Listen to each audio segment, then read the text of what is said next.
반갑습니다. 오늘 이렇게 인사 한번 하시겠습니다. 주님을 기다리시기 바랍니다. 이렇게 다시 한번 인사하겠습니다. 주님을 기대하시기 바랍니다. 오늘도 주님을 기다리면서 또 기대하며 예배하는 시간이 되기를 원합니다.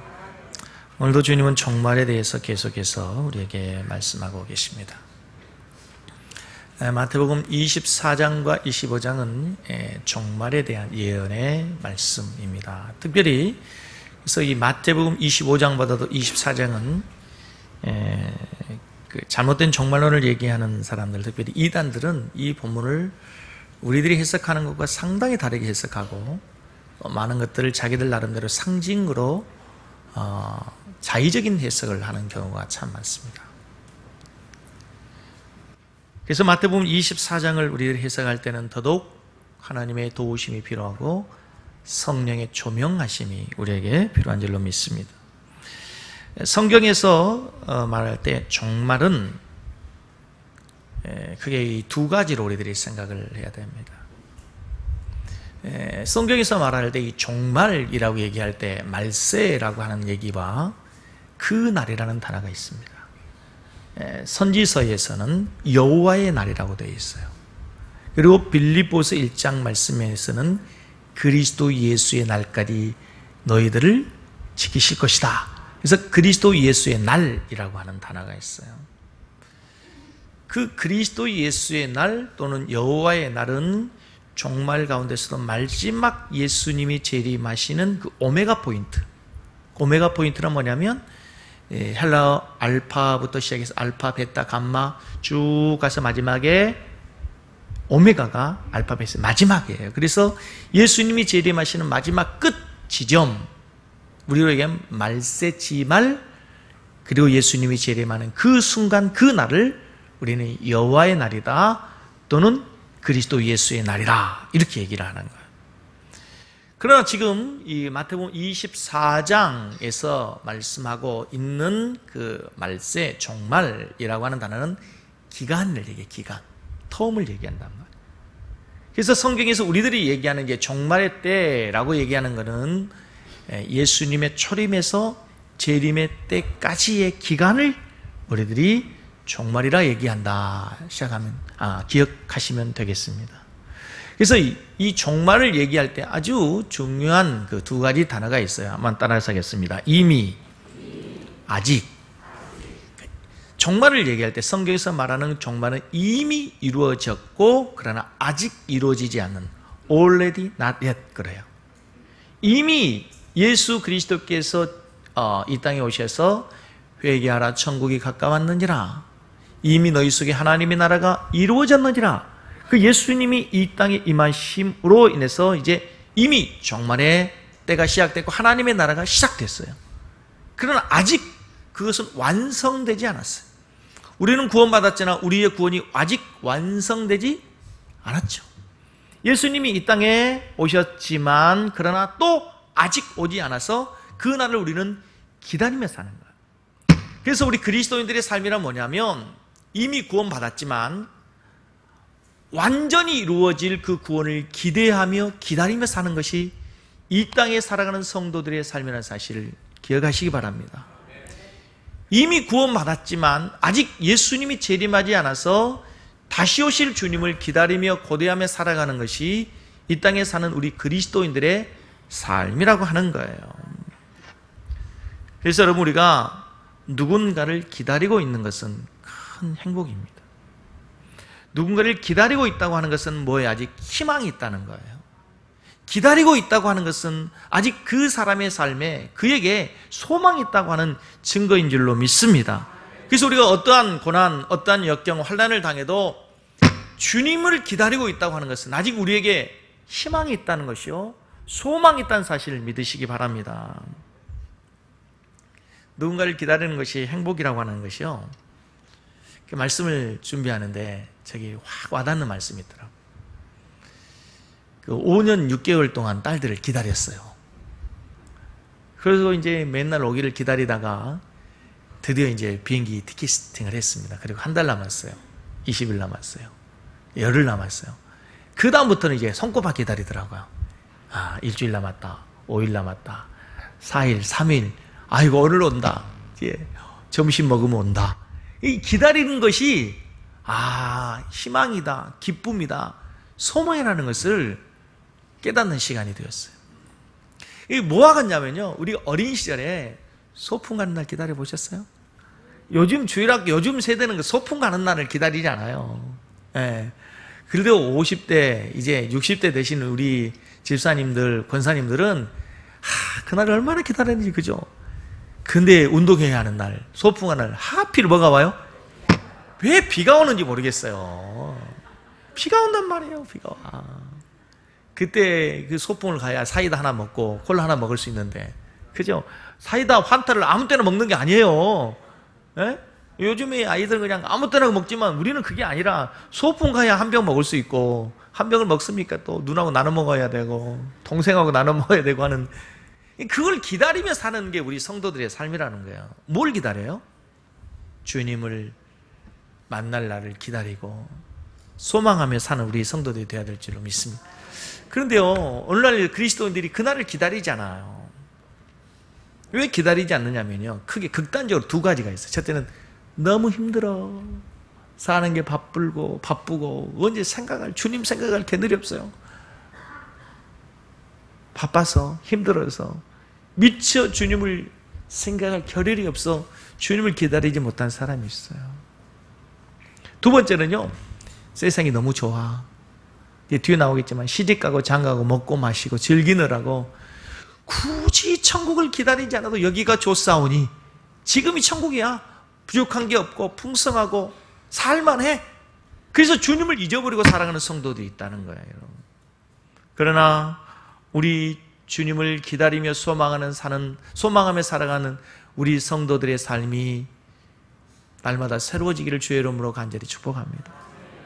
자, 오늘 주님께서 이 종말의 때에 대해서 예언하시면서 종말에는 이런 일이 있을 것이다, 또 우리에게 징조를 보여주는데, 제가 고민을 했어요.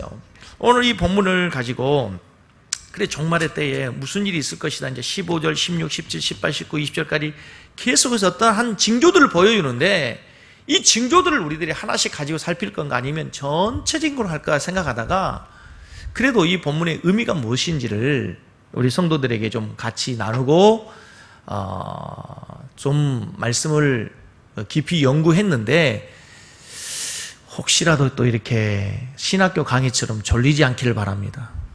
정신을 집중하고 하나님의 말씀에 다시 한번 여러분들이 새로운 관심을 갖는 시간이 되기를 원합니다.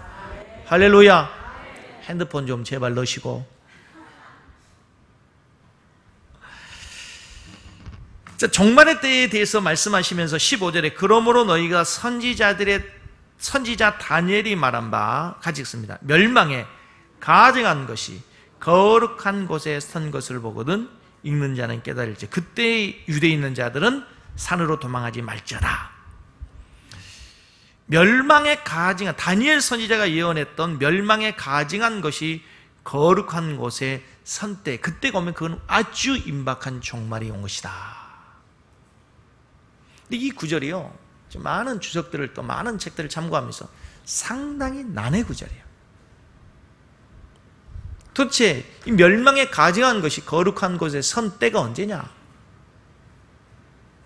학자들 간에는요, 이게 크게 여러 가지로 나누는데요, 두 가지로 크게 나눠볼 수 있어요. 첫째는 이미 이것이 예루살렘 성전이 무너지면서 이미 이루어졌다는 말씀과, 아니다, 아직 이 말씀은 마지막 때 예수님의 재림의 때에 적그리스도가 나타나서 자기가 하나님이라고 하나님의 성전에서 하나님의 보좌에 앉아서 세상을 통치하는 때가 올 것이다, 이미 이루어졌다는 얘기와 이루어질 것이라고 얘기하는 두 개로 나눠져 있어요. 그런데요, 제가 신학교를 다닐 때, 지금으로 한 20몇 년 전 때는 이 본문의 말씀을 상당히 종말론에 대해서 그때 한참 혼란스러울 때에 세대주의자들은 특별히 지칭해서 이 멸망에 가증한 것이 거룩한 곳에 선 때가 누구냐면, 자가 누구냐면 두 가지로 생각을 했어요. 첫째는요, 교황이라고 생각했어요. 교황이, 카톨릭이 전 세계적인 조직을 갖고 있고, 이 캐톨릭이 이제 교황이 적그리스도가 되어서 자기가 그리스도를 대신할 때가 올 거라고 세대주의자 그렇게 생각을 했어요. 근데 그것은 이제 상당히 거리가 멀어지고 있어요. 캐톨릭의 세력보다 오히려 이슬람 세력이 더 세력을 확장하고 있기 때문에. 두 번째는요, 제가 이 말을 하려고 했는데, EU의 연합이 그때 이루어지지 않았을 때였어요. 그래서 EU가 연합이 되면 그 EU의 연합의 대통령이 이제 자기가 하나님의 이름을 빙자해서 세상을 통치하려고 들 것이다 라고 주장했던 학자들이 있었어요. 근데 그것도 아니에요. 그래서 이 본문을 저는 어떻게 해석하냐면 이미 이루어진 예언의 말씀으로 생각하는데, 특별히 이것이 예루살렘 성전이 무너질 때에 로마의 티투스 장군이 공격했을 때 이루어진 것으로 봐요. 그래서 예루살렘 성전이 이제 로마의 병사에 포위됐고, 그때에 이제 로마의 병사들이 예루살렘 성전을 포위해서 점령해서 제사를 할 수 없도록, 그들이 로마의 깃발을 꽂고 하나님의 성전을 모독하고 제사할 수 없도록 했던 그 사건으로 보는 것이 맞다 생각해요. 그래야만이 그 뒤에 있는 예언의 말씀들이 예루살렘 성전이 멸망된 때 24장 2절 말씀에 돌 하나도 돌 위에 남기지 않고 다 무너질 것이, 이 말씀이 뭐에 대한 예언이에요? 예루살렘 성전의 멸망 파괴로 예언된다면 그 뒤에 있는 말씀은 그때 나타날 징조로 보는 것이 옳다 이렇게 생각해요. 이해가 되시나요? 그러니까 이 본문의 말씀을 장차 올 종말 때 예수님이 재림한 임박한 재림의 때가 아니라, 지금 오늘 이 본문의 말씀은 예루살렘 성전이 멸망될 때에 로마의 병사들이 예루살렘 성전을 무너뜨리는 그 임박한 종말, 그때를 예배하는 것으로 맞아요. 그래서 그 다음에 보면 어떻게 되냐면, 그때 유대에 있는 자들은 어디로 도망할지어다? 산으로. 누구들은? 유대에 있는 자들이라고 하잖아. 유대인들. 근데 유대인들에게 어디로 도망하지 말라? 평야로, 평지로 도망하지 말라. 어디로 도망해라? 산으로 도망해라. 왜 산으로 도망해야 될까요? 많은 책들이 그렇게 얘기해요. 산에 훨씬 더 은신처가 많으니까. 광야, 평야에는 숨을 곳이 없지만 산에는 나무도 있고 바위도 있고 굴도 있을 수 있으니까. 물론 좋은 해석이에요. 그런데 이 산이라고 하는 단어를 그 원어를 가서 보면 호로스라는 단어예요. 호로스. 근데 이 호로스라는 단어가 사용될 때는 굉장히 독특한 의미를 갖고 있을 때가 참 많아요. 이 호로스는 하나님이 임재해 있는 곳, 하나님의 은혜의 장소, 또는 하나님이 보호하시는 곳이 될 때가 참 많아요. 그게 맞는 것 같아요. 예수님께서 지금 말씀하실 때 너희들이 산으로 도망해라 할 때는 뭐 로마 병사들 오면 평지나 산이나 그 큰 의미가 없잖아요. 그래서 이 본문의 말씀은 하나님의 보호하심이 있는 곳으로 피해라. 하나님이 너희를 지키고 보호할 수 있는 하나님의 성산으로 피해라. 할렐루야. 그렇습니다. 여러분, 종말이 올수록 사람들은 세상을 향해 가요. 세상을 향해서. 그렇죠. 하나님의 성전을 사랑하지 않아요. 세상을 사랑하고 쾌락을 좋아하고 자기들이 좋아하는, 자기들이 즐거워하는 것을 향해서 가는 거예요. 그러나 종말의 때에 오면 너희들은 어디로 가라? 하나님의 거룩한 산, 하나님의 보호하심과 하나님의 임재하심과 하나님의 은혜가 있는 하나님의 성산을 향해 너희들이 올라가라. 할렐루야. 여러분들이 마지막 때가 될수록 더욱더 주님의 산, 은혜의 성산을 삼하는 여러분 되기를 바랍니다. 이 본문의 말씀 삼각산으로 가라, 하늘산으로 가라는 얘기가 아니에요. 두 번째 말씀은 그때에는 유대에 있는 너희들은 어디로 가지 말라냐면, 지붕에 있는 자들은 집 안에 있는 물건을 가지러 내려가지 말아라. 지붕 위에 있는 자는 집 안에 있는 물건을 가지러 내려가지 말아라. 무슨 뜻인가요?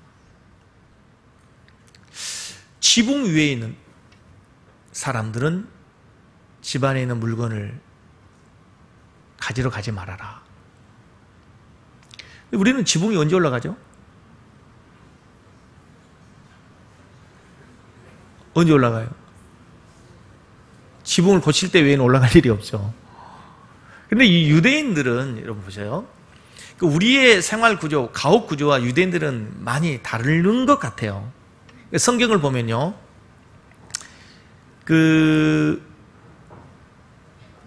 이스라엘 정탐꾼들이 가나안 땅에 갔을 때에 기생 라합이 그 지붕 위에서 뭔가를 일을 하고 있었습니다. 또 사무엘상을 보면은 선지자 사무엘과 사울이 만난 곳이 어디냐면 지붕 위에서 만납니다. 여러분들이 잘 아시는 다윗 왕이 지붕 위를 거닐다가 유혹의 현장에 빠져들게 됩니다. 그러니까 우리들이 생각하는 것처럼, 그리고 예수님 당시에도 중풍병자 그 친구들이 데리고 와서 지붕을 뜯고 예수님을 달아내립니다. 그러니까 이 가옥의 구조 이런 것들이 우리가 생각하는 기둥을 세워가지고 높은 곳에 올라가는 그런 가옥의 구조가 아니라 아마 평편했던 그런 가옥의 구조라고 우리들이 유추해서 생각해 볼 수 있어요.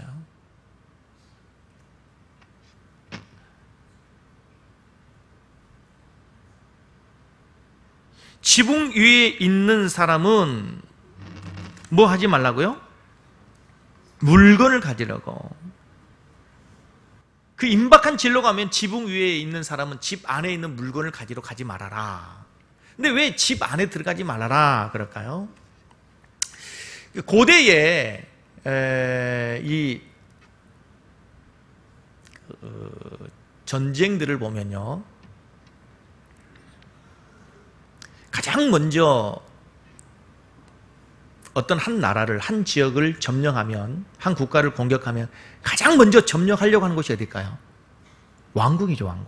왕을 사로잡으면 끝나는 거니까 왕궁을 공격해요. 두 번째는 어디를 공격할까요? 두말할 필요도 없이 성전이에요, 성전. 특별히 유대인들의 삶의 중심 어디입니까? 하나님의 성전이었어요.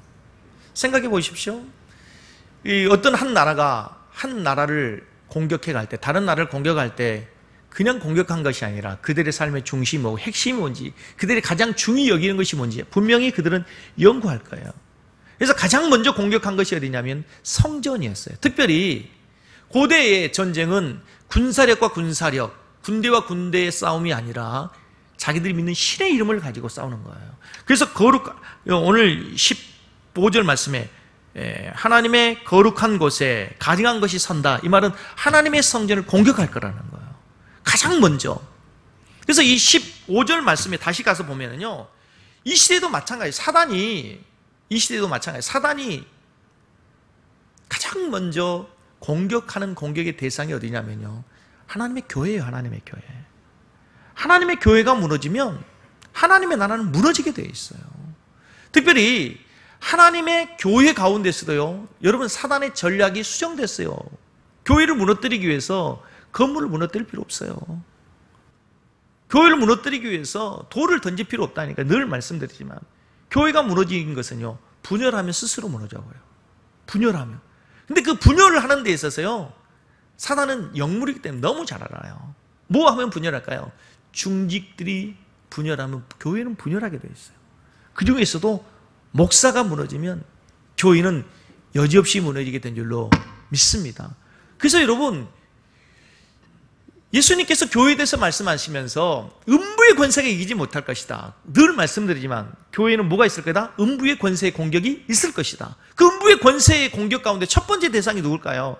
목사예요, 목사. 그래서 교회마다 늘 목사들로 인해서 문제가 생기게 되는 거예요. 목사 자체가 연약하기 때문이기도 하지만 사단의 공격이 대상이야. 기억하셔야 돼요, 여러분. 목사는 물론 저도 더욱더 하나님 앞에 거룩해야 되고 진실해야 되고 더욱더 온전한 삶을 살아야 되지만, 여러분, 이 세상에 온전한 사람이 어디 있습니까? 허물을 잡고 그 사람의 흠을 찾아내기 시작하면요, 온전한 사람이 어디 있어요? 저는 참 우스운 게요, 정치인들이 이렇게 국무총리나 아니면 장관 후보자를 놓고 청문회 할 때 참 우스운 거예요. 그 청문회에 막 열을 올렸던 사람이 장관 후보자 되면요, 여지없이 그 사람도 낙마합니다, 낙마해. 뭐 묻은 개가 뭐 묻은 개에 나무를 한다고 똑같아요, 여러분. 지금 무슨 말씀을 하냐면 보십시오. 이 사단은 가장 먼저 공격하는 것이 하나님의 거룩한 곳, 하나님의 성전을 공격해서 가증한 것이 서도록 하는 거예요. 근데 지금 이 본문의 말씀, 아까 집에 있는 자들은 물건을 가지고 내려가지 말라는 얘기는 무슨 얘기냐면 하나님의 적군이 공격하면 첫째는 왕궁을 공격하고 두 번째는 신전을 공격하는 거예요. 세 번째 어디를 공격해요? 도시를 공격하는 거예요.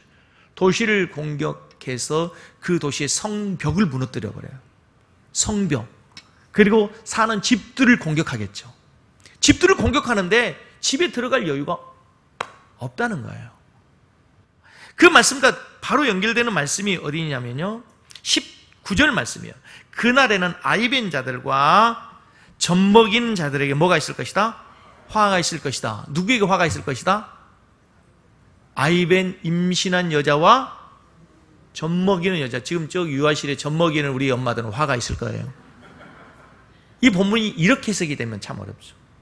왜 그날에는 아이벤 자들과 젖먹인 자들 화가 있을까요? 어떤 분들은 해석을 그렇게 했어요. 실제로 이렇게 피신을 하려면 임신해 있으니까 힘드니까 아이를 데리고 가야 되니까 문자적인 해석일 수 있죠. 그러나 이 본문을 장재일 목사님 책에 보면은 당시에 또 전쟁과 이게 관련이 돼서, 지금 전쟁이잖아요. 예루살렘 성전을 공격해온 로마의 병사들이 공격해 오잖아요. 아까 얘기했을 때 왕궁을 공격하고 신전을 공격하고 그 다음에 도시를 공격하는데, 도시를 공격한 이유가 뭘까요? 도시를 무너뜨려봐야 다시 군사력을 일으키지 못하고 집들을 공격하고 사람들을 잡아가면서, 포로들을 잡아가면서 재물을 약탈해가는 거예요. 그 재물을 약탈해가면서 첫 번째는 역시 금보화겠죠. 두 번째는 뭘까요? 두 번째는 뭘까요? 노예들이에요, 노예들. 건강한 남성들, 건강한 여자들. 근데 그 여자들을 포로로 잡혀갈 때 가장 먼저 첫 번째 대상이 누굴까요? 누굴까요? 이쁜 여자. 근데 이쁜 여자만 되는 게 아니고 첫 번째 더 중요한 조건이 있어요. 젊은 처녀. 결혼을 앞에 두고 있는 젊은 처녀가 첫 번째 대상이에요. 조심해야 돼, 청년들.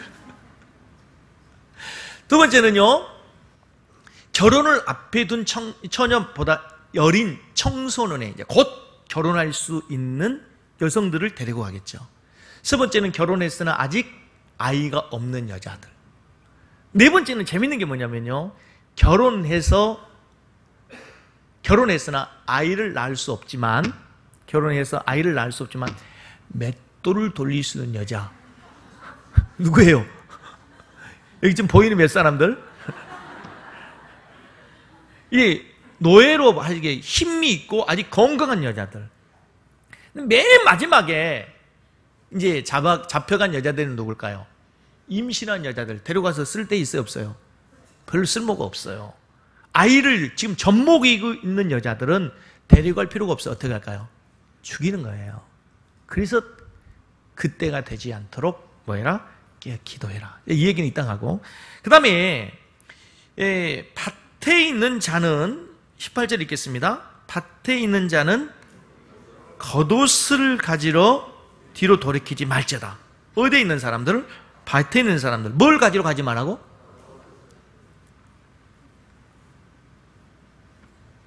밭에 있는 사람들은 왜 겉옷을 가지러 가지 말까? 밭에 있는 사람들은 보물 가지러 가지 말아야 해야 되잖아.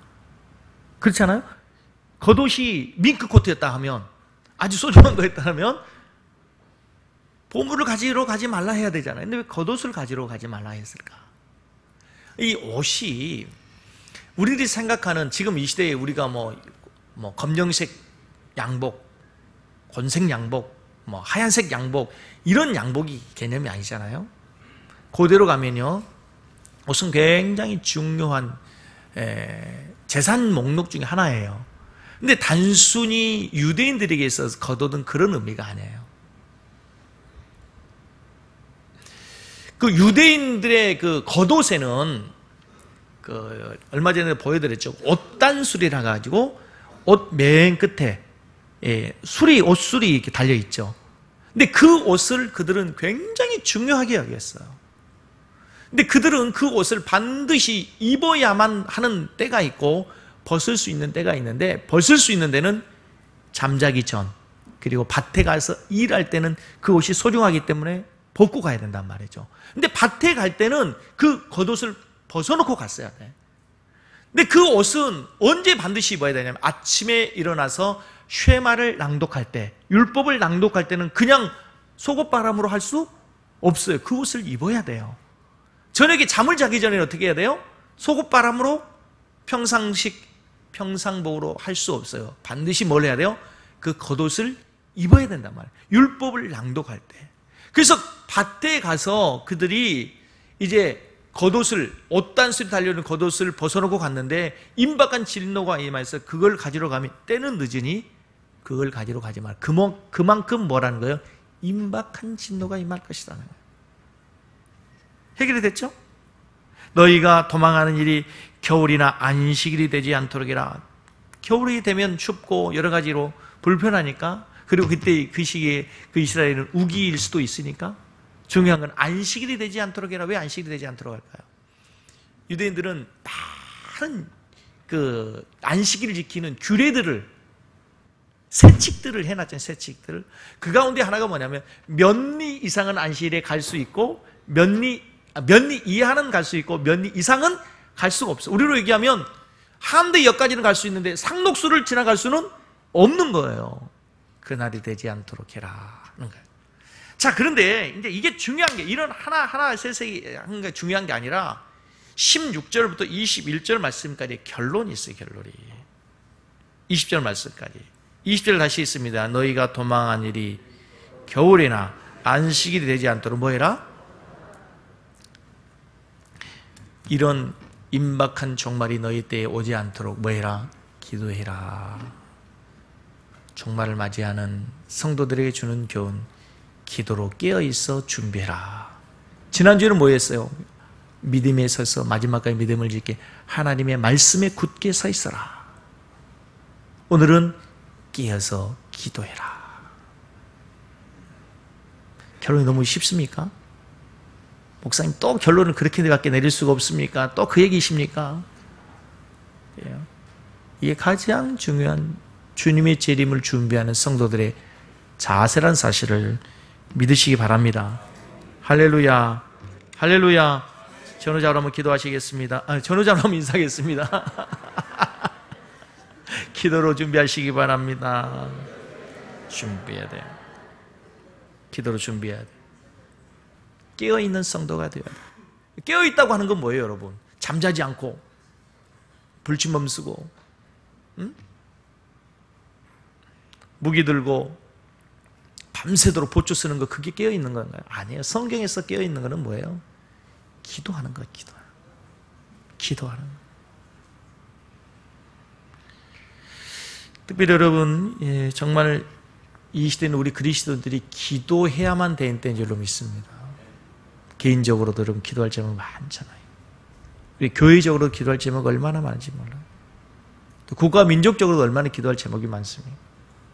교회적으로 여름 사역을 앞에 두고 있고, 또 우리 교회가 교회 본질을 다하는 건강한 교회가 될 수 있도록 기도해 주셔야 돼요. 교회가 무너진 건요, 보면요, 순식간이더라고요. 이번 이제 총회가 우리 교회 이제 9월 달에 이제 우리 교단에 총회가 있는데, 그때도요, 또 수많은 교회들이 또 교회 분쟁 때문에, 교회 문제 때문에 상소하고 노예마다 재판하고, 우리 교단 신문을 보면은요, 이 교회에 무슨 일이 있어가지고 재판해가지고 막 신문에 광고 나온 데가 얼마나 많은지 몰라요. 정말 여지러운 때라는 생각이 들어요. 여러분들, 이 교회를 사랑하는 마음으로 더욱더 기도하는 성도들이 많아지기 원합니다. 할렐루야. 나라를 위해서 여러분 또 얼마나 우리가 기도해야 됩니까? 근데 여러분 꼭 기억해야 돼요. 영적인 싸움은요, 보십시오. 귀신을 쫓아내고 꼭 병 고치고, 이게 영적인 싸움이 아니에요. 영적인 싸움은 뭔가? 하나님의 거룩한 성령의 영향력이 우리의 모든 삶에 미치도록 하는 거예요. 꼭 귀신 쫓는 거, 병드냐 고치는 거, 그것뿐만이 아니라 여러분이 가는 모든 삶의 현장 속에서 정말 하나님의 나라가 세워지고 여러분 사람을 통해서 거룩한 예수님의 영향력이 나타나도록 하는 거예요. 그게 우리 힘으로 되느냐는 거죠. 하나님의 도움이 필요하고, 그래서 우리는 하나님의 도움을 구하는 기도하는 성도가 되어야 될 줄로 믿습니다. 21절 보세요. 이는 그때에 큰 환란이 있겠습니다. 창세로부터 지금까지 이런 환란이 없었고 후회도 없으리라. 그 날들을 감하지 아니하면 모든 육체가 구원을 얻지 못할 것이나 그러나 택하신 자들을 위하여 그 날들을 감하여 주신다. 택하신 자들을 구원하시기 위해서 하나님께서 그 고난의 날을 감하여 준다 이거예요. 근데 이 본문을 이 세대주의자들은 어떻게 해석을 하냐면, 저 좀 보세요. 세대주의가 뭔지를 설명하기는 어렵고 시간이 너무 없으니까, 여러분 잘 아시는 예수님이 이 땅에 재림하고 난 다음에 믿는 자들이 다 휴거되고 나면 이 땅에 뭐가 있어요? 7년 뒤에 환란이 있을 거라 그러잖아요. 세대주의자는 그렇게 주장을 해요. 그런데 저는 좀 우리의 신학은 좀 약간 그것과 달라요. 그 환란을 당하는 그때에 세대주의자들은 그 날짜 7년 뒤에 환란이 있잖아요. 그 7년 뒤에 환란의 날짜를 하나님께서 감하여 주신다는 거예요. 그 고난을 끝까지 견딜 수 있는 사람이 없기 때문에. 근데 저는 그 말씀보다도 이것이 하나님의 마음이야. 꼭 마지막 때의 환란의 때뿐만 아니라 이 땅을 살아가는 우리 성도들이 많은 환란을 당해요. 많은 고난을 당해요. 하나님은 그래서 가능한 할 수만 있다면 그 고통의 날들을 어떻게 하기를 원해요? 감하여 주시기를 원해요. 이게 좋으신 우리 하나님의 마음이에요. 아멘? 한 가지 중요한 것은 우리에게 임박한 진노를 우리의 힘으로 다 이겨낼 수 있는 자는 아무도 없다는 거예요. 하나님이 우리를 긍휼히 여겨주시고 민족을 긍휼히 여기셔서 그 날들을 감화해 주실 때 비로소 우리는 하나님의 구원에 동참할 수 있게 되는 거죠, 여러분. 자, 그런 가운데 여러분 계속 뵀던 말씀 중에 아주 중요한 말씀이 마지막 때에 지난주에 미혹하는 일들이 있을 것이다. 거짓 선지자, 거짓 그리스도인들이 나타날 것이다. 그랬죠? 적 그리스도가 나타나 그 얘기가 또 나와요. 23절. 그때 사람이 너에게 말하되 보라 그리스도가 여기 있다. 혹은 저기 있다 해도 어떻게 해라? 믿지 말아라. 거짓 그리스도들과 거짓 선지자들이 일어나 큰 표적과 기사를 보여 할 수만 있으면 택하신 자들로 뭐하라? 미혹할 것이다. 마지막 때에 나타나는 현상 중에 하나가 또 다시 반복해서 말씀하는 게 뭐예요? 거짓 그리스도인들이 나타나서 적 그리스도가 나타나서 표적을 행할 것이다. 보세요, 여러분. 영적인 존재는 능력이 있어요. 그게 하나님의 성령도 그렇고요, 악령도 그렇고요. 능력이 있어요. 능력이 있어요. 하나님의 성령만이 능력인 것이 아니고요, 악한 사탄도 엄청난 능력을 가지고 있어요. 엄청난 능력을. 어느 정도냐면 여러분이 생각하는 것보다요, 이 사단은 훨씬 더 큰 권세가 능력이 있어요. 계시록을 보면요, 하나님을 대적해 싸워요. 그리고 이 적그리스도 이 용이 나타나서 꼬리를 한 번 하니까요, 하늘에서요 별이 3분의 1이 떨어져요. 이 엄청난, 우리가 상상할 수 없는 무시무시한 능력이 있는 존재가 사탄, 마귀란 말이에요. 우리들이 생각하는 그런 정도의 존재가 아니란 말이에요. 그래서 얼마든지 적그리스도 거짓 선지자들도 뭘 행할 수 있다? 표적을 행할 수 있고 능력을 행할 수 있어요. 표적 따라가지 마시기 바랍니다. 말씀 따라가시기 바랍니다. 표적은 진리가 아니에요. 능력은 진리가 아니에요. 귀신을 쫓아내는 건 진리가 아니에요. 25절 가서 이제 우리 25장에 가서 살피겠지만 절대 그런 것은 하나님의 성령의 고유한 영역이 아니에요. 사단이 할 수만 있으면 더 많이 나타내는 것이, 미혹하기 위해서 거짓 선지자들이 더 많이 행하는 게 기적과 이적이에요. 보세요. 모세가 이스라엘 백성들을 광야에서 끌어낼 때에 10가지의 재앙을 낼 때 당시 애굽의 술사들도 똑같이 기적을 몇 가지는 행해요. 그게 영적인 세계, 거짓 세계의 능력이에요. 능력. 자, 중요한 거는요, 예수님께서 재림하실 때에는 초림과는 다르다는 거예요. 예수님의 초림에는 어린 아기로 베들레헴에서 말구이에서 응아하고 하는 젖병을 물어야 한다는 그런 어린아이가 태어났어요. 그러나 예수님의 재림은 그렇게 오지 않는다는 거예요. 어떻게 옵니까? 하늘에서 천사장의 나팔 소리와 함께 31절 그 나팔 소리와 함께 천사들을 보내리니 그들이 택하신 자들을 하늘 이 끝에서 저 끝까지 사방에서 모을 것이다. 이 하늘 이 끝에서 저 끝에서라는 단어를 단어의 동에서 서까지 27절 번개가 동편에서 서편까지 번쩍임 같이 인자의 맘도 일어나리라. 그렇죠? 할 말이 너무 많아가지고 말이 막 빨라지네. 동편과 서편은 뭐냐면요, 유대인들 사회에서 동쪽과 서편은 끝과 끝을 얘기할 때 동에서 서라고 얘기해요. 선지서에도 말씀도 그랬죠. 동에서 서가 먼 것처럼 내가 너희들의 생각을 전혀 기억하지 않을 것이다, 이렇게 말씀하죠. 처음과 끝까지를 얘기할 때 동과 서예요. 무슨 얘기냐면, 여러분, 예수님은 재림하실 때에 신천지에서 얘기하는 것처럼 과천에 임하고 그런 것이 아닙니다. 계룡산에 예수님은 재림한 게 아니에요. 그때는 어떻게 해요? 동에서 서가 번쩍인 것처럼 일순간에 동시에 온다는 거예요. 온 세상 가운데. 대한민국 경기도 과천에, 충청도 계룡산에 오는 게 아니고 모든 사람이, 모든 민족이, 31절 보세요. 그들이 사방에서 택하신 자들을 하늘 이 끝에서 저 끝까지 사방에서 모을 것이다. 대한민국뿐만 아니라 아시아, 아프리카, 아메리카, 모든 유럽, 모든 민족이 일순간에 하나님을 볼 수 있도록 하늘에서 천사랑의 나팔 소리와 함께 천사들을 대동하고 주님은 임재하시는 거예요. 그때는 그때 인간의 모습은 연약한 모습으로 오시는 것이 아니라는 얘기예요, 여러분. 그래서 지금 이 땅에 존재하고 있는 육체로 임했다고 하는 그 자칭 메시아들은 다 가짜예요. 하나님 말씀은 전혀 맞지 않잖아요. 전혀 맞지 않아요. 이곳에 있다고, 골방에 있다고 해도, 들판에 있다고 해도, 어디에 있다고 해도 가지 마시기 바랍니다. 그러잖아요. 몇 절이에요? 26절. 그러므로 사람들이 너에게 말해, 보라, 그리스도가 광야에 있다 해도 나가지 말고, 보라, 골방에 있다고 해도, 어떤 지역에, 과천에 있다고 해도 가지 말고, 계룡산에 있다고 가지 말고, 안산에 있다고는 더더욱 가지 말고. 주님 그렇게 오시는 게 아니에요. 주님 그렇게 오시는 게 아니에요.